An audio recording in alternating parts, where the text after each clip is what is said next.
अस्सलामुअलैकुम। Forces institute Bahawalpur में आप सबको वेलकम करते हैं। Punjab public service commission PPSC का सेशन हमारा चल रहा है और इस सेशन के अंदर आज हमारा लेक्चर नंबर 1 है इंडो पाक हिस्ट्री के अंदर, जिसमें बेसिकली इंडो पाक हिस्ट्री में हमने पूरी डिटेल मोहम्मद बिन कासिम से ही शुरू करना है और आगे मूव करते जाना है। इससे पहले जो जितनी भी हिस्ट्री है वो हम इंशाल्लाह इस्लामियात के इस्लामिक स्टडी के लेक्चर में पूरी कर लेंगे।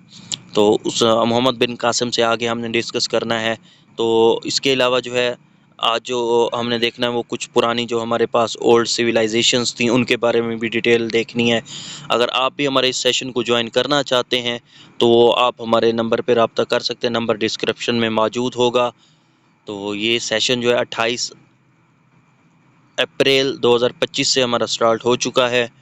तो जो लोग भी हमारे सेशन को ज्वाइन करना चाहते हैं वो जल्दी से कर लें। और इसके अलावा मैं ये गारंटी से कहता हूँ 1 महीने में के अंदर आपको रिज़ल्ट मिलना शुरू हो जाएंगे। आप जब 1 महीने के बाद पेपर पीपीएससी का देंगे, 1 पेपर पीपीएससी का, तो वो क्लियर होना शुरू हो जाएगा। इंशाल्लाह बहुत जल्द फिर आप मेरिट तक पहुँच जाएंगे। तो बगैर कोई टाइम वेस्ट किए हम अपने लेक्चर की तरफ चलते हैं। इंडो पाक हिस्ट्री के अंदर सबसे पहले आज हमने डिस्कस करना है जी सिविलाइजेशंस। पुरानी जो सिविलाइजेशन थी जो पीपीएससी के पसंदीदा हैं, जिनमें से पीपीएससी लाजमी सवाल पूछता है, तो उसमें सबसे पहले जी हमारे पास महरगढ़ सिविलाइजेशन। और जो महरगढ़ सिविलाइजेशन है जी ओल्डेस्ट सिविलाइजेशन है, तकरीबन 7000 बीसी पहले जो है ये सिविलाइजेशन थी। ये कहाँ पे है? नियर बुलान रिवर या बुलान पास। और इसको दरियाफ्त किसने किया था? जो महरगढ़ हमारे पास सिविलाइजेशन है बच्चों, तो इसको जी 1974 के अंदर फ्रेंसिक और कैथराइन जुरंजी जो है इन्होंने दरियाफ्त किया था, जो आर्कियोलॉजिस्ट है हमारे पास। तो ये हो गया जी हमारे पास महरगढ़ सिविलाइजेशन। दूसरे नंबर पे आए तो हमारे पास है जी मोहनजोदाड़ो, और ये 2600 बीसी है। इसकी जो है हम कह सकते हैं पहले ये दरियाफ्त हुई, और दरियाफ्त तो खैर अब हुई, ये पुरानी है, हम कह सकते हैं इतनी पुरानी है। तो माउंट ऑफ डेथ कहा जाता है। ये पीपीएससी बहुत दफ़ा पूछ चुका है कि माउंट ऑफ डेथ किसको कहते हैं, तो मोहनजोदाड़ो को कहते हैं। कहाँ है ये? लड़काना सिंध में है। Great bath of Indus valley भी कहा जाता है। और इसको दरियाफ्त किसने किया? 1929 में जॉन मार्शल ने मोहनजोदाड़ो को डिस्कवर किया था। तो ये आपने लाजमी करना है, ये टू दी पॉइंट्स मेन बातें बयान की गई हैं। नेक्स्ट है जी हमारे पास कोडिजी सिविलाइजेशन, 2600 बीसी पुरानी है। और ये कहाँ है जी? खैरपुर सिंध के अंदर कोडिजी। कैसे याद करना है? कैसे कोडिजी और कैसे खैरपुर। 1955 के अंदर एसआर राव ने इसको क्या किया था? डिस्कवर किया था बच्चों।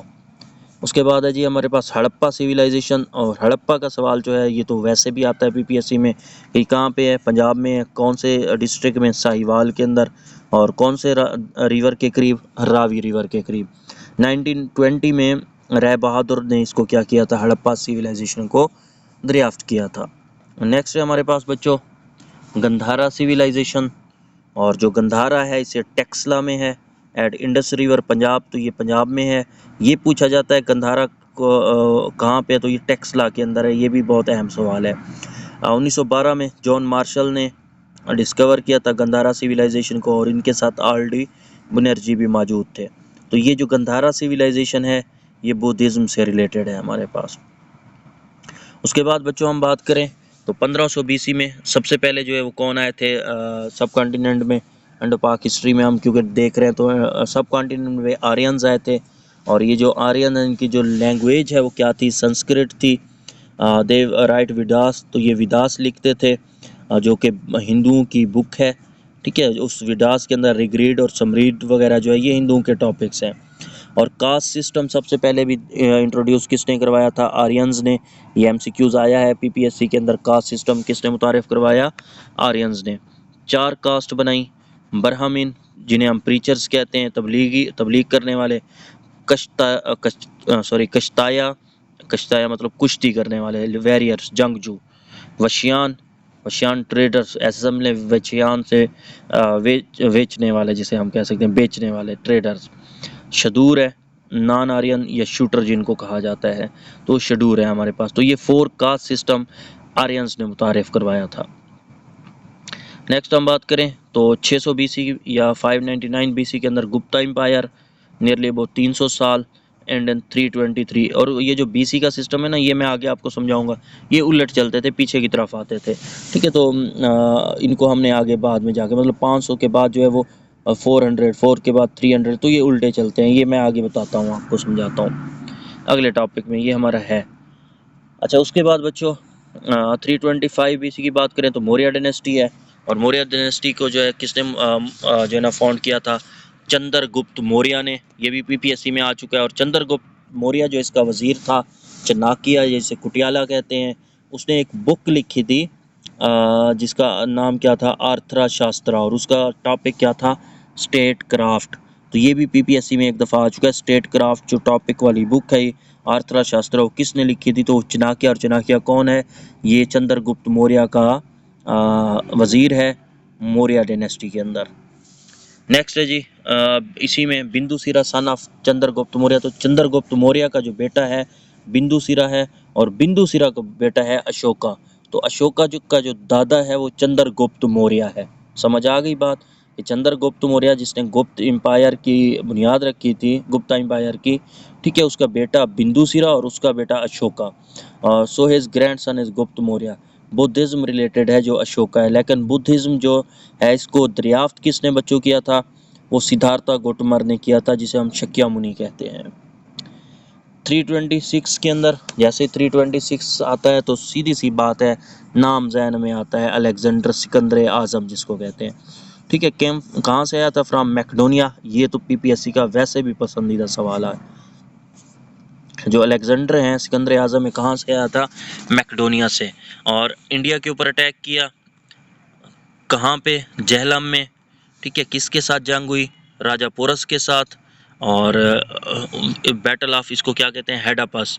हेडापस क्या है, रिवर है जिसे आजकल हम जहलम कहते हैं, ठीक है। तो हेडापस जो है ना, इस बैटल को कहा जाता है जो राजा पोरस और हमारे पास अलेक्जेंडर के दरमियान में हुई थी जहलम में। और इसके अलावा एस पी ए का मतलब क्या है, एस से सुकरात, पी से प्लाटो, ए से अरेस्टू और ए से अलेक्जेंडर। तो ये एक दूसरे के शागिर्द हैं, मतलब सुकरात सबसे ऊपर है, टीचर है, उसका शागिर्द है जी प्लाटो, उसका शागिर्द है जी अरिस्टोटल, और उसका शागिर्द है अलेक्जेंडर। तो ये भी आपको आइडिया होना चाहिए, ये भी पीपीएससी पूछता होता है। अच्छा, नेक्स्ट हम बात करें बच्चों, तो हमारे पास है जी Kerala. First Muslim came in India. तो पहला मुस्लिम जो इंडिया में आया था उसको क्या कौन था, केरला कहा जाता है। अब आते हैं जी मोहम्मद बिन कासिम की तरफ। और 712 AD, पीपीएससी का बहुत ही फेवरेट सवाल है कि मोहम्मद बिन कासिम इंडिया में कब आए थे, 712 AD के अंदर। तो ये जो मोहम्मद बिन कासिम है, इनका ओरिजिनल नाम क्या है बच्चों, इमादुद्दीन मोहम्मद। तो इनको इमादुद्दीन मोहम्मद भी कहा जाता है। हजाज बिन यूसुफ का ये भतीजा थे मोहम्मद बिन कासिम साहब, ठीक है। और ये किसके दौर में आए थे इंडिया में, सिंध के अंदर। तो ये वलीद बिन मालिक, मतलब उमैया डायनेस्टी थी, तो उमैया हुकूमत में वलीद बिन मालिक का दौर था। और ये जो मोहम्मद बिन कासिम हैं, इनका ताल्लुक़ किस कबीले से था बच्चों, सकफ़ी कबीले से ताल्लुक़ था मोहम्मद बिन कासिम का। और ये मोहम्मद बिन कासिम क्यों इंडिया में आए थे, नहीद औरत को बचाने के लिए आए थे। और किस जगह पे आए थे, फोल्ड डेबल के अंदर। तो इन्होंने हमला किया फोल्ड डेबल, जिसे हम न्यू ठट्ठा कहते हैं। ठट्ठा मतलब सिंध के अंदर इलाका है। तो सिंध में इन्होंने हमला किया। राजा दाहर से जंग हुई, इससे पहले अलेक्जेंडर की राजा पोरस से हुई थी। जो हमारे पास मोहम्मद बिन कासिम है, इनकी जंग किससे हुई, राजा दाहर से जंग हुई, और उसे इन्होंने क्या किया, मार दिया। और फिर नेक्स्ट, क्योंकि अभी वलीद बिन मालिक का दौर चल रहा था जिसने मोहम्मद बिन कासिम को भेजा था, तो उसके बाद सलमान बिन मालिक, अब्दुल मालिक आए उमैया डायनेस्टी में। तो उन्होंने आके क्या किया, मोहम्मद बिन कासिम को मरवा दिया, ठीक है। तो मोहम्मद बिन कासिम को मरवाने वाले भी वही सलमान बिन अब्दुल मालिक थे जो उमैया डायनेस्टी में आए थे। उसके बाद है जी जय सिंह, जो राजा दार का बेटा था, इस्लाम कबूल कर लिया। ये भी पीपीएससी में पूछा गया है कि राजा दार के किस बेटे ने इस्लाम कबूल किया, तो वो जय सिंह था। चचनामा, बुकुन मोहम्मद बिन कासिम के ऊपर जो बुक लिखी गई है वो कौन सी है, चचनामा है। और उसके जो राइटर है वो कौन है, मोहम्मद अली कूफी साहब। ये और किस ज़बान में लिखी गई है बच्चों, अरबी ज़बान में लिखी गई है। मोहम्मद अली कूफी ने लिखी है चचनामा बुक मोहम्मद बिन कासिम की। नेक्स्ट हम बच्चों आए तो आ जाता है हमारे पास 1999 के अंदर, एडी के अंदर महमूद गजनवी। महमूद गजनवी के बारे में कौन से सवाल, कौन सी चीज़ें कैसे पूछी जाती हैं, बहुत अहम सवाल है पीपीएससी का। महमूद गजनवी साहब जो हैं और महमूद गौरी दोनों फेवरेट हैं। तो कितने अटैक किए थे पीपीएससी ने पूछा है। महमूद गजनवी ने इंडिया के ऊपर 17 अटैक किए थे। केम फ्रॉम गजनी अफ़गानिस्तान, तो अफ़गानिस्तान गजनी से आए थे। फादर का नाम क्या था बच्चों? सबुक्तगीन। 1027 में 17वां अटैक किया था इंडिया के ऊपर। और सोमनाथ के जो मंदिर हैं इंडियन गुजरात में, उनको भी किसने तोड़ा था? महमूद गजनवी ने तोड़ा था। ये बहुत अहम सवाल है, पूछा जाता है सोमनाथ के मंदिर किसने तोड़े? तो वो जी किसने तोड़े थे हमारे पास? महमूद गजनवी साहब ने। और उस वक्त जब इन्होंने हमला किया तो वहाँ पे इंडिया के अंदर राजा या रूलर कौन था? राजा जयपाल। मोहम्मद बिन कासिम पे राजा दाहर, अलेक्जेंडर पे राजा पोरस, और अब यहाँ पे महमूद गजनवी में राजा जयपाल थे। और अल बैरूनी भी मोहम्मद बिन का महमूद गजनवी उनके साथ आए थे।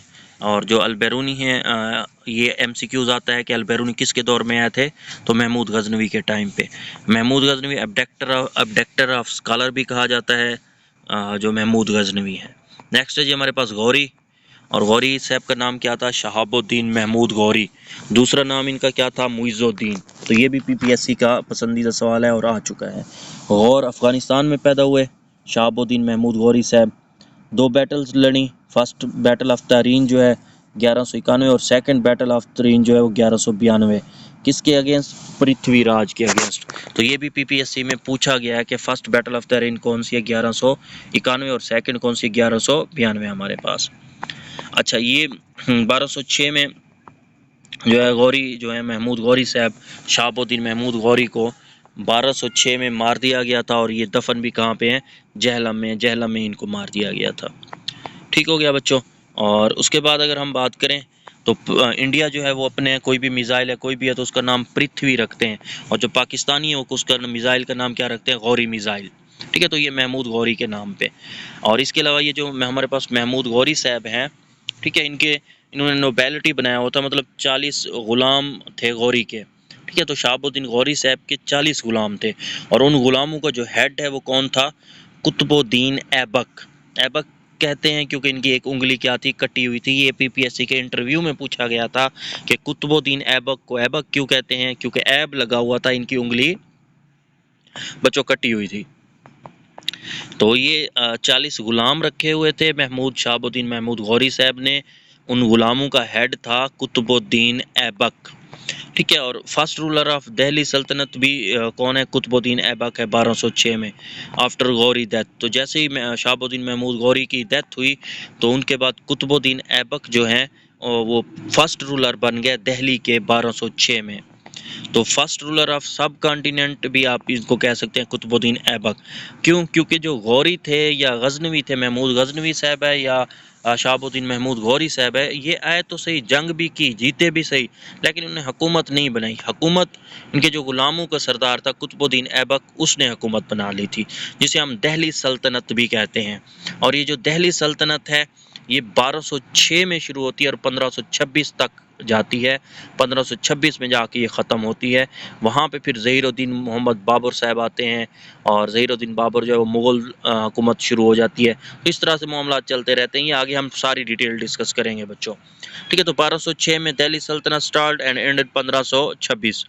और जो दिल्ली सल्तनत है इसे हम ख़ानदान ग़ुलामा भी कहते हैं। इसमें मुख्तलिफ़ डायनेस्टीज़ आई दिल्ली सल्तनत के अंदर 1206 से 1526 तक, जिनमें सबसे पहले स्लेव डायनेस्टी थी। और जो स्लेव डायनेस्टी है इसको हम अपने अगले लेक्चर में डिस्कस करेंगे। ठीक है, तो अभी थोड़ा सा बता देता हूँ कि स्लेव, अच्छा देखें दोबारा मैं समझाता हूँ। दिल्ली सल्तनत जो है इसमें मुख्तलिफ डायनेस्टीज़ आती रहेंगी। स्लेव हैं, कौन कौन सी आती हैं वो मैं आपको अभी उसका जो है ना ओवरव्यू जस्ट दे देता हूँ।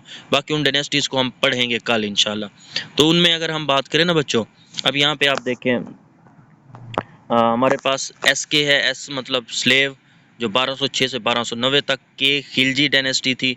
और खिलजी जो है वो हमारे पास 1290 से 1320 तक रहे। ठीक है, इसी तरीके से नेक्स्ट हमारे पास जो है खिलजियों के बाद जो है हम कह सकते हैं हमारे पास कौन है? सैयद डायनेस्टी आई। ठीक है, लोधी डायनेस्टी आई, तो इन सब को हमने बारी बारी डिस्कस इंशाल्लाह करना है। ठीक है, तो ये दिल्ली सल्तनत में मुख्तलिफ जो है ना वो ख़ानदान आते रहे, जो हुकूमत डायनेस्टीज़ आती रहीं, जो हुकूमत करती रहीं बच्चों।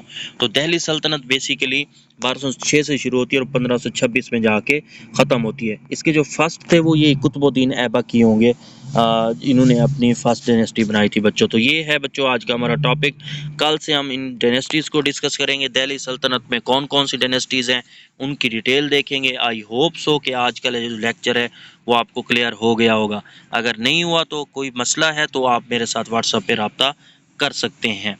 तो ये सेशन भी आप हमारा ज्वाइन कर सकते हैं। ये पहले मैं बता रहा हूँ कि हमारे 3 लेक्चर्स फ्री हैं उस पर यूट्यूब पे मौजूद रहेंगे, आप उनको देख सकते हैं और उसके बाद आप हमारे सेशन को ज्वाइन कर सकते हैं। इसके अलावा आपको पीडीएफ भी प्रोवाइड की जाएंगी और वीकली टेस्ट भी आपका कंडक्ट किया जाएगा। और इस सेशन की जो चार्जेस हैं वो जस्ट 500 हैं पर मंथ। ठीक है, तो कोई भी चार्जेस नहीं है, 500, क्योंकि स्टूडेंट्स हैं, बड़े अच्छे तरीके से पता है कि जो स्टूडेंट्स हैं उनके लिए पे करना बहुत मुश्किल होता है। तो जस्ट 500 रखा है ताकि आप लोग भी सीरियस रहें अपनी तैयारी के साथ। तो इसके 500 चार्जेस हमारे सेशन के। आप ज्वाइन करना चाहते हैं तो मोस्ट वेलकम, नहीं करना चाहते फिर भी most welcome. Thank you and अल्लाह हाफिज़ बच्चों।